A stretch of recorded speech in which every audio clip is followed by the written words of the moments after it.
Hello everyone and welcome to this video in which we're going to have an analysis on the Formula Fast go-kart circuit. So this circuit is very famous in the UK because it's hosted the British Rental Kart Championship in the last year.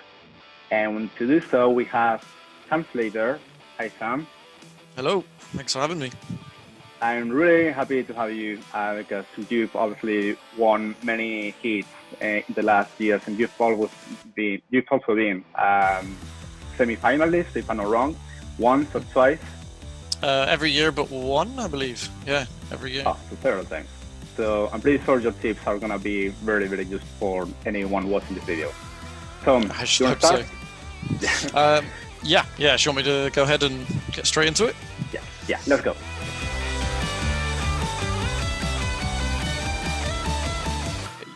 So we have a video of Robin Kassam in BRKC 2020, which I thought I'd use because it's a good quality video. So he's crossing the line right now, as you know, in the middle of the circuit. What he's going to do is he's going to straight line it, get as much momentum all the way over to the left-hand side, and then he's going to sort of brush across the barrier on the left, and he's going to hug it as close as he can to the pillar here. That's actually the apex to this corner here, because it's going to fling the momentum all the way over to the left, where he's going to gently tap the brake to control it into reaching the apex there, making sure that he comes out into the middle of the circuit and then just immediately pulling it left, and he's going to brush over onto the wall on the right.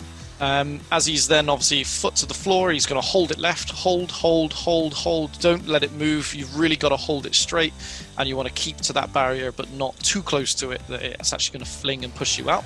Big brake at the end of the straight.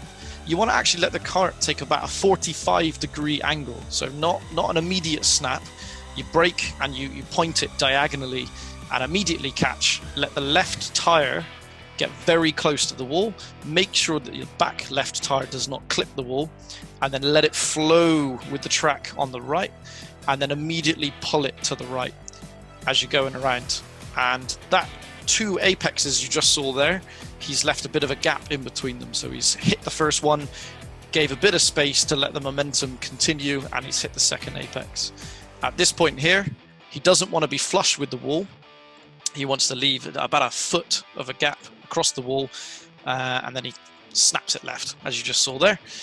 I actually straighten up right here for a moment. You saw he did it, and then he immediately pulls it left. So if I just go back for a second, there we go. So he's gone around this corner and he's going to go right, left, straight, left.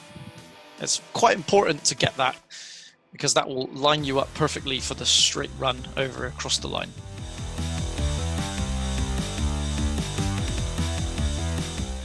The most important parts of this circuit is being able to hold it steady at the pinnacle of the turn. So you need to almost, especially the outer sort of snell section here, you really have to hold it at one angle and just let it maximize its momentum without oversteering or understeering.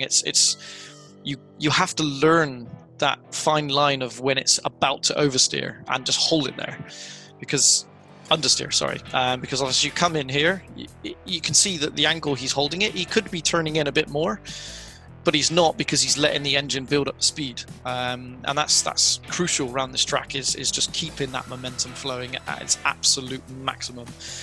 Being very gentle on the brake, slight tap, and then just turning it in, throttle left, throttle all the way over, bringing it in, and this is it. This is the hold. You got your full throttle down, you're holding it.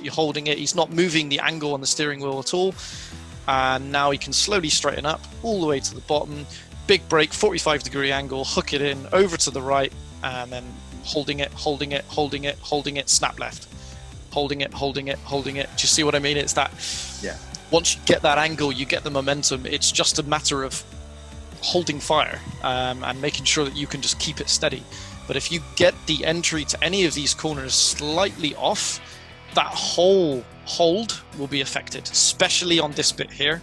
As you go all the way around the track down to the fastest part of the circuit, if you clip a wall 2 turns before, that whole area will be affected essentially. That wall that he's just passed as well is actually quite often clipped by drivers and people around this sort of left-hand side, as you can see on the screen. People will get nudged through that corner if you clip the wall after the straight. Quite often that's a sort of a place which shouldn't be an overtaking zone, but can be an overtaking zone if somebody makes a mistake there. Depending on the kart, actually, because if you've got a certain kart which is heavier on the steering, you would actually have to stay closer to the track sometimes, or stay further out. So it's as anyone who's done BRKC will tell you, you have to drive slightly differently depending on the kart you've got. But the general holding as you go around all the corners is the same. Amazing. What a move that was as well. Oh, That a bit was of a good one. contact. It's a fantastic flowing track, and a lot of people do say that it's not the most exciting track that BRKC could host on. But me, absolutely love it. It's one of my favorite, if not my favorite, indoor track. Sure. Thanks so much for your wise advice and tips. My pleasure. And hopefully you can keep training very hard for the next BRKC, and hopefully in January 2021. Thank you very much, mate. It was nice to chat to you again. Great. Okay. Take it Thank easy. you, everyone. Bye.